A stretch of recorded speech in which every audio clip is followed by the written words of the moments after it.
Sim, né? Então é uma questão de saúde pública, a questão da subnotificação, né? A questão também do não respeito às determinações, às vezes, da justiça, né?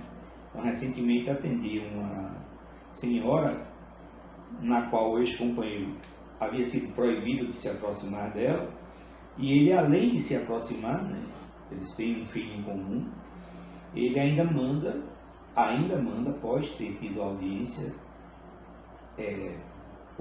mensagem de WhatsApp ameaçadoras para ela e para a irmã dela. Né? Então, não sei do ponto de vista jurídico como é que isso se configura, mas assim, parece-me que ainda alguns indivíduos eles não temem a Lei Maria da Penha. Sem dúvida, porque além dos traumas e lesões físicas, né, que precisam de um atendimento emergencial no serviço de saúde pública, essas mulheres também precisam de um acompanhamento psicológico a longo prazo. Não só nos serviços socioassistenciais, que aí são voltados para as questões de fato que envolvem a vulnerabilidade social, o acompanhamento, mas a psicoterapia já vem de um âmbito da saúde. E existe a questão de muitas vezes exigirem, de acordo com a necessidade, um atendimento multiprofissional.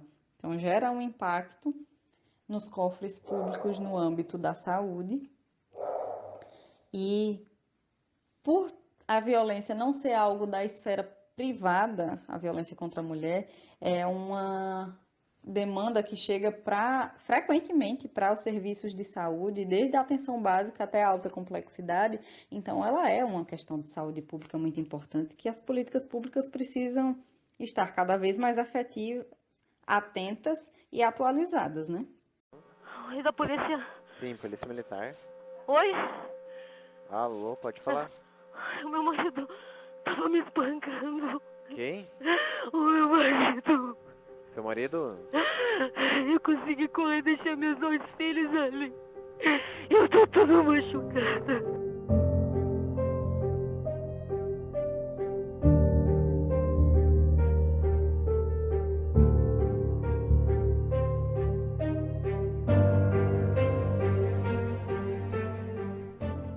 Violência contra a mulher não é só física.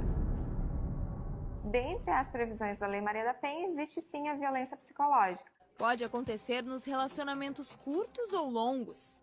O casamento durou 21 anos, né? Lá pelo 10º ano é que começou, digamos, a violência psicológica. Essas histórias podem acontecer mais perto do que a gente imagina. Me insultava mesmo, usando palavras pesadas e sempre assim numa ira muito forte. E podem até acontecer com a gente. Eu vivi um relacionamento abusivo. Eu vivi um relacionamento abusivo. Não sei até que ponto eu acreditava nisso, ou foi algo que ele conseguiu colocar na minha cabeça, porque ele sempre dizia que eu tinha que ser grata a ele, que quem era o cara que ia fazer o que ele fazia por mim. Nas festas, quando ele bebia, eu já ficava sempre mais apreensiva e tensa. Então, assim, era normal uma cadeira rolar longe. E daí ele falou assim, não vou te dar a chave do teu carro. E daí eu falei, tá, mas o carro é meu. Palavras grosseiras, de humilhação. Me chamou de vadia, na frente de todo mundo.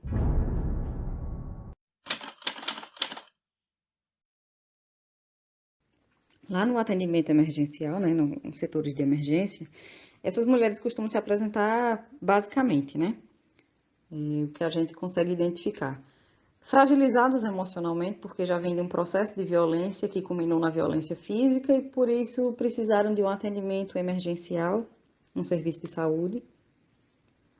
Elas costumam muitas vezes adotar uma postura defensiva porque receiam, né, o julgamento pela própria equipe de saúde, que não deveria acontecer, por querer proteger muitas vezes o agressor, o autor da agressão, né, que seria o termo mais indicado, por se sentirem também envergonhadas, e é a forma de se defenderem que elas encontram, porque ter que narrar que você vive num contexto de violência e expor e saber que dali podem ter várias repercussões, porque como um serviço de saúde é obrigada a notificar órgãos como o Ministério Público, delegacia, então vai ter uma repercussão. Então, essas mulheres ficam envergonhadas por estarem na posição de vítimas de violência, né? E, além de tudo, chegam também com o estado de alguns traumas físicos, lesões físicas que são visíveis, que não dá para cobrir com roupa, que não dá para disfarçar porque são visíveis a olho nu. Então, isso também contribui para o sentimento de envergonhamento, né?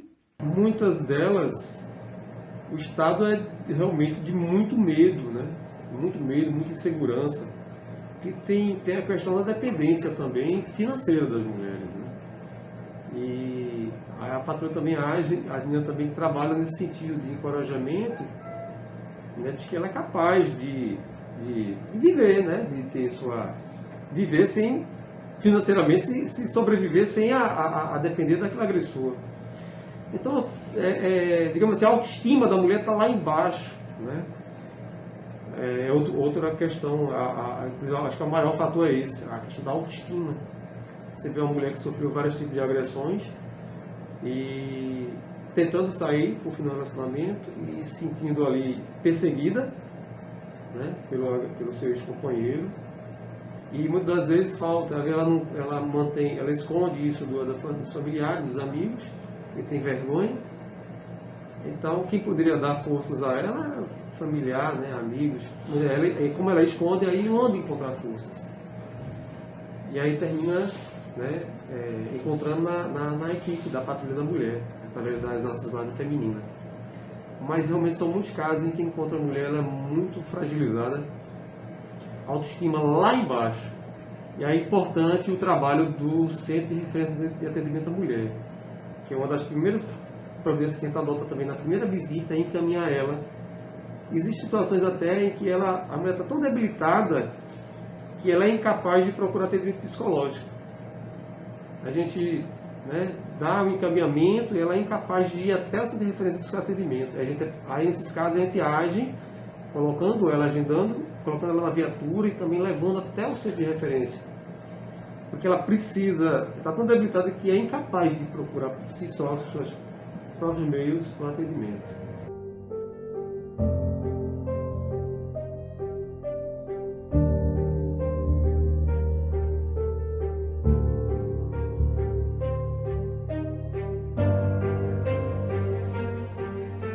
Polícia Militar.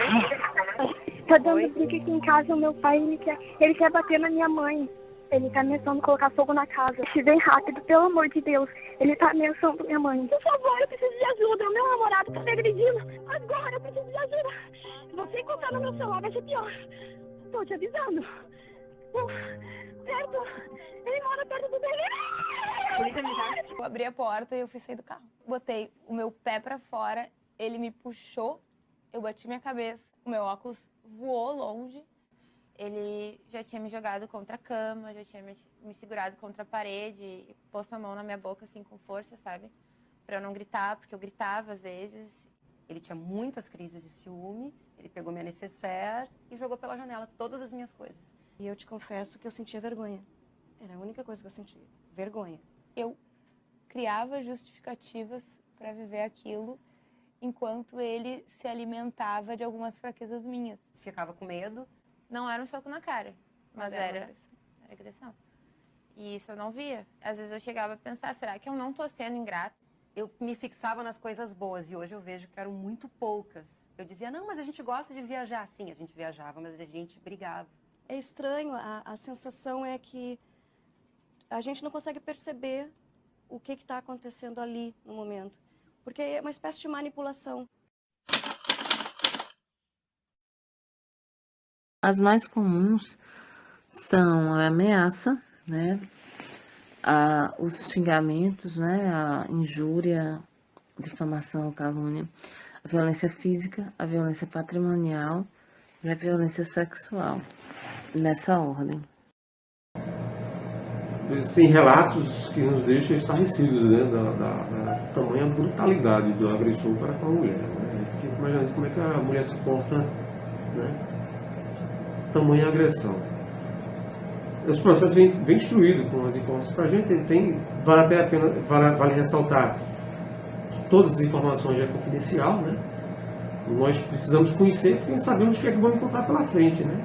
O problema é que a mulher sofreu, a criança sofreu e a periculosidade do agressor. Então a gente precisa disso aí, mas tudo é mantido sob sigilo.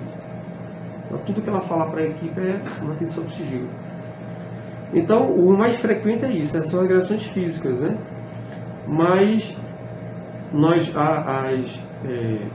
as que deixa mais a gente, digamos assim, mais perpétuos é a questão do cárcere, né? Cárcere com a violência sexual. Boa noite. Boa noite. É a polícia militar? Isso mesmo, senhora. Eu preciso de uma viatura com urgência. Por favor, meu marido entrou embriagado agora, quase me matou dentro da minha casa. Ele tentou lhe agredir? Me agrediu, ele quase me matou. Eu tava dormindo, eu e minha filhinha de 5 aninhos. Moça, pelo amor de Deus, eu preciso de uma ajuda na rua. Moça, eu me acordei, eu acho que o ex-marido da moça matou a minha sobrinha. Pelo amor de Deus, me ajuda.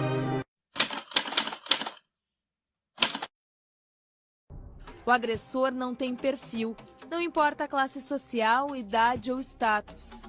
Ele é aquele cara que tu conhece e a última coisa que tu vai pensar é que ele vai ser um cara abusivo, agressivo. Esse mesmo agressor que maltrata a mulher é aquela pessoa que a ampara, é aquela pessoa que diz que a ama, é aquela pessoa que convive com ela, que tem sim gestos de carinho também. Geralmente são homens que têm forte a cultura do machismo enraizada neles, que tem outros fatores que contribuem, mas que a gente não pode dizer assim, de fato, é uma porcentagem significativa, mas não está presente em todos. Nem todo autor de agressão consome álcool, nem todo consumidor de álcool é agressor. Mas o fato do álcool, a questão da bebida alcoólica, ela tem uma influência negativa. A questão do uso de substâncias psicoativas tem uma influência negativa.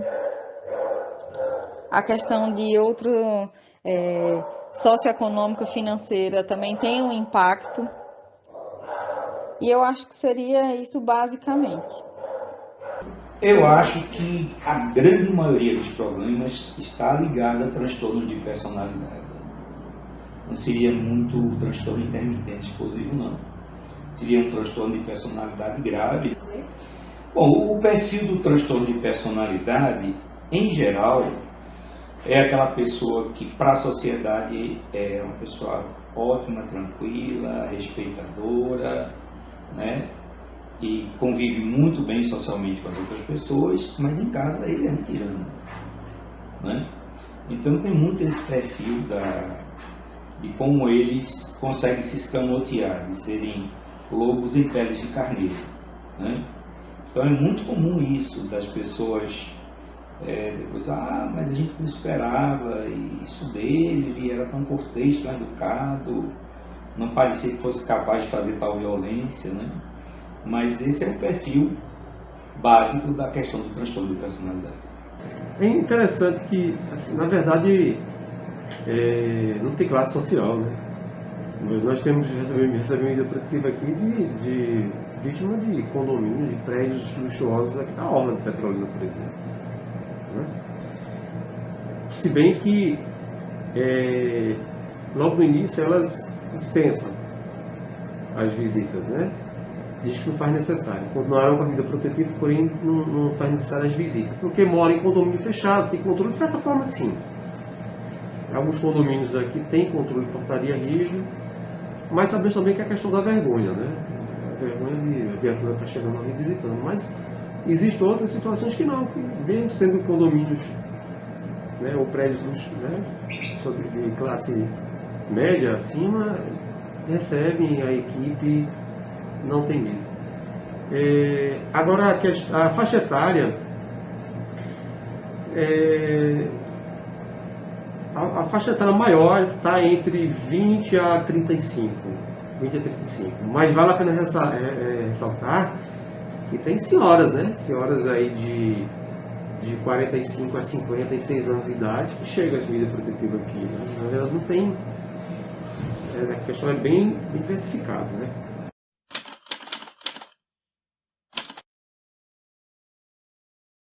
Ele dizia que era porque ele me amava demais, que ele não se controlava. É um ciclo porque uma hora tu tá ali no chão, sendo humilhada, catando teu óculos, e a outra hora tu é a mulher mais maravilhosa do mundo, e ele fez isso porque ele não queria me perder. Assim como ele tratava dessa forma em determinados horários, na rua e perante as outras pessoas, ele era uma pessoa maravilhosa. Um pai perfeito, um marido perfeito. Eu tive uma crise de ansiedade, uma crise de pânico, exatamente por toda essa angústia e essa pressão. Tu não quer falar pra ninguém, tu não pode denunciar, tu tem medo da pessoa, mas ao mesmo tempo tu gosta, tu se acha útil. Bom, a gente poderia falar basicamente do ciclo da violência, né, que envolve basicamente 3 fases. Que seria a primeira, o aumento da tensão, que geralmente é quando esse autor ele começa a ter comportamentos de violência psicológica, passa a xingar essa mulher, ele passa a ameaçar essa mulher. E patrimonial também a violência, né? Ele começa a quebrar objetos, pertences dessa mulher, começa a esconder dinheiro dela, cartões dela, documentos dela, como uma via de até evitar o direito dela de ir e vir. A segunda fase já é a fase mais tensa, que seria a violência física, né? Que é o momento da explosão. E aí, muitas vezes, nesse momento que as mulheres chegam até a nós. E por fim vem a lua de mel, que seria o momento em que aquele autor da agressão ele passa a adotar comportamentos mais gentis, mais amorosos em relação à mulher, muitas vezes até para poder tentar manipulá-la, convencendo de que aquilo foi algo momentâneo, a questão da violência, ou até transferindo a culpa para essa mulher, né, de que ele foi violento naquele momento por uma culpa dela.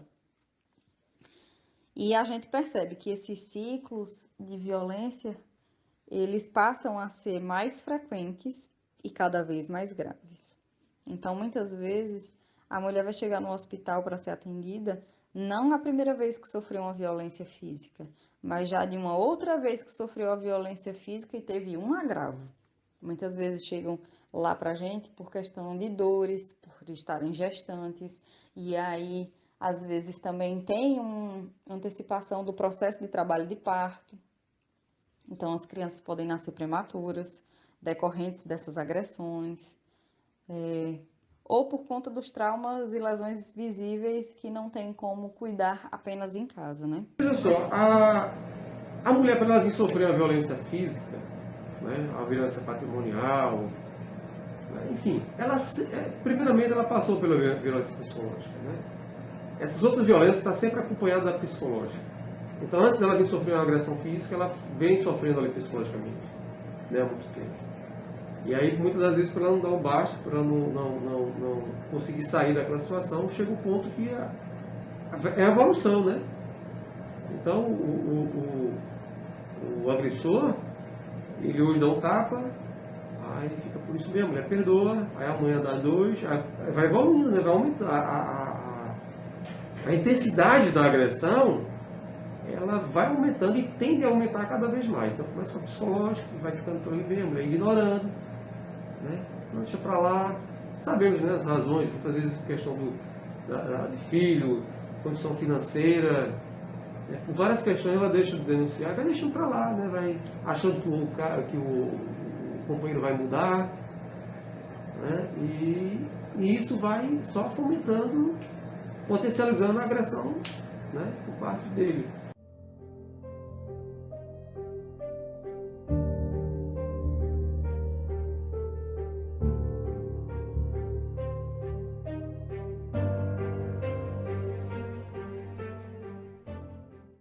Além dos traumas e lesões físicas, essas mulheres apresentam problemas na autoestima, a questão da fragilidade nas redes, né, de suporte dela, que seriam a família dessa mulher, o contexto de amizade dessa mulher, as relações que ela desenvolve nos espaços sociocomunitários, que seria a questão de igrejas, espaços públicos que ela frequenta, que tem uma regularidade de frequência ali, ou as redes socioafetivas dessa mulher, né?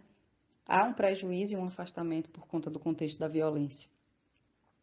Algumas ainda precisam se afastar do trabalho quando trabalham, tem um vínculo empregatício, né? Por conta da questão dos traumas físicos ou da admissão hospitalar e precisam ficar internadas. Ou a questão da dependência financeira desse autor da agressão, porque eles cerceiam o direito delas trabalharem, de terem essa autonomia, de terem o próprio dinheiro. E a questão da dependência emocional. Ou, acho que a gente poderia também finalizar com a mais grave de todas, que seria a morte, né? Mas essas outras aí são as consequências, acho que mais comuns da violência, né, contra a mulher. Além de desencadear os quadros de depressão, ansiedade, você pode criar uma insegurança muito grande e, por exemplo, impedir de ter novos relacionamentos na vida. Você vai ficar numa insegurança tamanha que você não vai confiar mais nas figuras masculinas, né? E isso vai gerar para você um problema sério de relacionamento pessoal com figuras do sexo oposto, né? Além de todas as sequelas que advêm da ansiedade, a insegurança, o medo, a depressão, que traz muita coisa, inclusive a ideação suicida. Às vezes elas pensam muito no suicídio como uma maneira de acabar definitivamente com aquele sofrimento. Já houve algum caso que o senhor acompanhou que chegou ao suicídio? Não, mas geralmente esses quadros eles levam a um tratamento prolongado de depressão.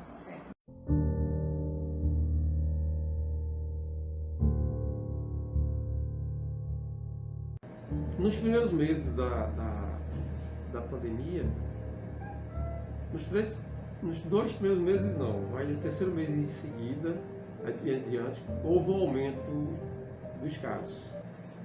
E sabemos que os números foram muito maiores dos que foram relatados, né, que foram levados, porque é o seguinte, no início todo mundo estava em casa.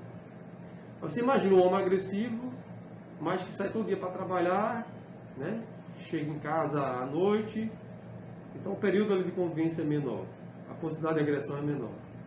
Aí você imagina um homem agressivo, né, que está ali todos os dias, 24 horas ali em casa, então as agressões são mais constantes. E o pior é que, sob a vigilância dele, impede a mulher de procurar ajuda, né, de sair para denunciar e a delegacia para fazer um registro no boletim.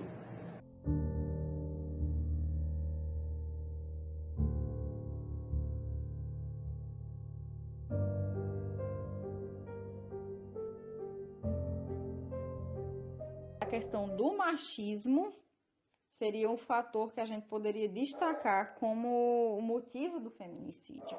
É uma coisa que precisa ser trabalhada, discutida em vários espaços, contextos, e fazer um trabalho com esses homens para prevenir essa violência, né? Porque se são eles os autores da agressão na maioria das vezes, então é por conta de outras questões que precisam ser trabalhadas desde a infância.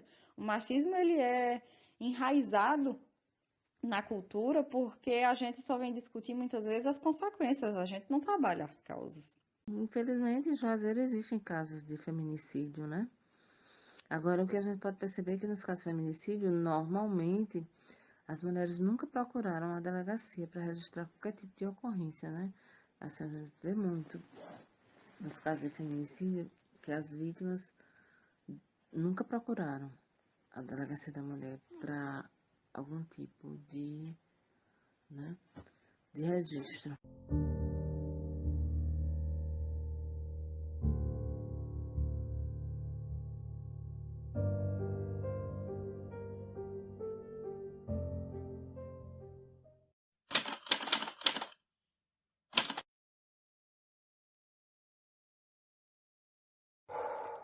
Eu acredito que não.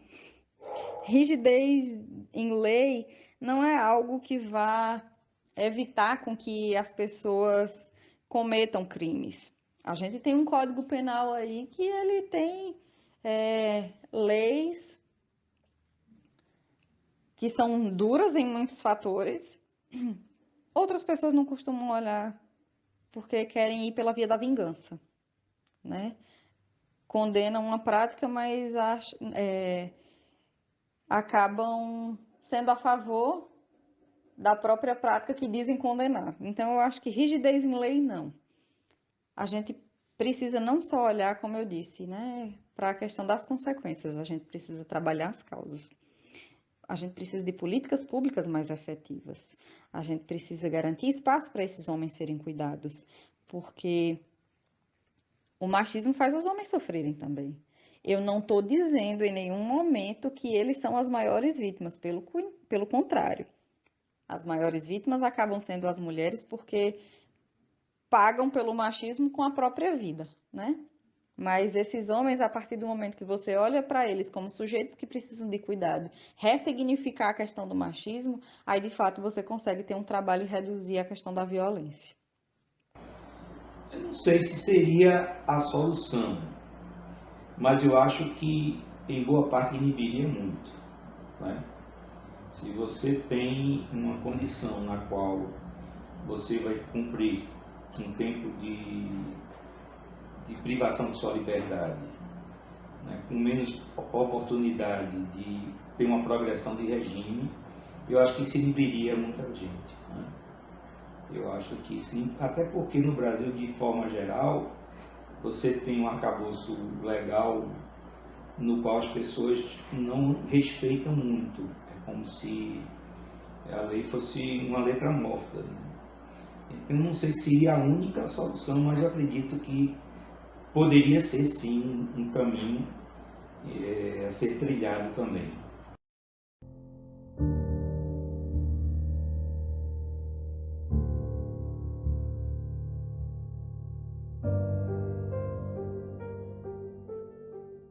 A gente ouve delas relatos do final da vida produtiva, ela dizer, olha, né, o reconhecimento, o agradecimento dela, é porque ela encontrou forças na equipe para sair. Porque é complicado, a mulher tenta sair do relacionamento, né, e o grande problema é esse, o homem, aquele sentimento de posse, ele não aceita, né, ele não respeita essa decisão da mulher. Aí ele persiste, a persegue, e com a equipe visitando ela, assistindo ela, isso ajuda a inibir o agressor, a repelir de perto dela, mas também dá coragem a ela de dizer não, saia, não venha, que eu chamo, enfim.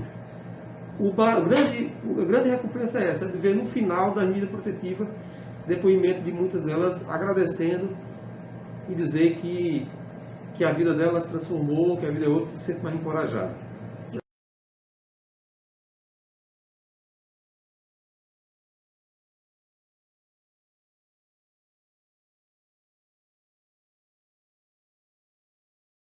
Trouxe a discussão, não é? Abriu-se a discussão, a questão que até então era muito velada, né? E que trouxe a oportunidade das mulheres poderem discutir isso e procurarem se defender quando estiverem sendo juriadas. A questão da humanização nas delegacias, né? Para atendimento, tem situações em que a mulher lá na delegacia é desencorajada a não ir à frente com a representação, tá? Várias situações, a nossa equipe é que não faça isso, né? Porque lá está cheio, fim de semana, você imagina, cheio de ocorrência ali, cheio de flagrante, aí uma mulher que sofreu um tapa, por exemplo, aí não quer fazer agressão porque foi um tapa, aí está cheio ali né, cara que foi preso por droga, tráfico de droga, outro uma agressão, uma tentativa de homicídio, mas a tapa que a mulher levou não é muito importante. Aí é desencorajada muitas das vezes lá na própria delegacia para não ir à frente com a representação. E aí o que a gente tem feito? Não abra mão, vá à frente, né? Situações da gente ficar a noite inteira lá, né, aguardando a delegado, né, fazer a ouvida, e aí tem que colocar a mulher, para levar seus filhos, porque ela não tinha por que deixar os filhos na viatura, a mulher dormindo na viatura com as crianças lá, né, para que ela não desista de levar em frente a representação. Então precisa mudar isso. A gente precisa mudar isso. Tem que humanizar o atendimento à mulher na delegacia de plantão. Temos que treinar mais, capacitar mais o aparelho policial, aqueles que trabalham, né, no atendimento, a Ronda Maria da Penha. Cabe quem receber essas demandas de violência, aplicar a lei na sua integralidade, né? Fazer efetivar mesmo as leis que protegem a mulher. Eu acho que a gente vê isso aí, né? É a romantização. É uma lei nova, extremamente fundamental, que exige constante militância do exercício de convencimento sobre a própria lei e o trabalho em rede para garantir o direito dessas mulheres.